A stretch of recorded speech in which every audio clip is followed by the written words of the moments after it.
from Bagdad débute avec cette phrase de Jean Giraudoux. Alors, il n'y avait qu'un homme de théâtre pour commencer un roman avec une phrase de Giraudoux. Il n'y a d'étranger que ce qui n'est pas humain. Et nous voilà donc avec Ulysse, qui a un très joli nom, à la fois tragique et plein d'espoir, puisqu'il s'appelle en réalité Saad Saad.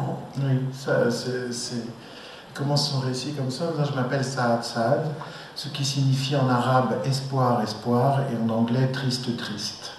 Et le personnage est effectivement entre les deux définitions de son nom. D'ailleurs, il veut quitter les pays arabes pour aller à Londres. Ulysse from Bagdad, la destination c'est Londres, et c'est un homme voilà, qui hésite entre les deux pôles, celui de l'espoir, espoir, et celui de la tristesse, parce que voilà, c'est quelqu'un qui naît en Irak sous Saddam Hussein, ce qui me permet de raconter une enfance sous Saddam Hussein, à ma façon bien sûr, mais, et qui voilà, va connaître toutes les ambiguïtés et les paradoxes d'être né sous une dictature, de vouloir la soutenir à un certain moment et la lâcher à d'autres, bien sûr.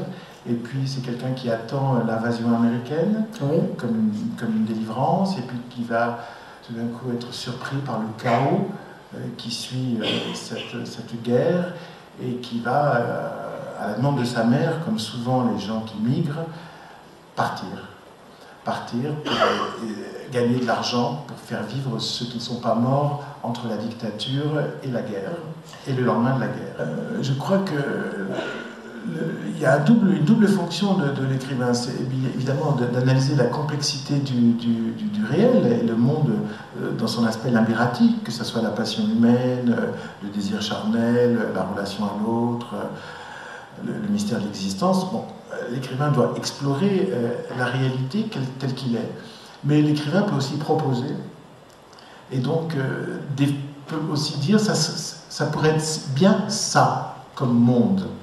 Donc s'engager, je dirais, au-delà de l'analyse pour mettre des valeurs en avant, et donc peindre aussi le monde tel qu'il devrait être.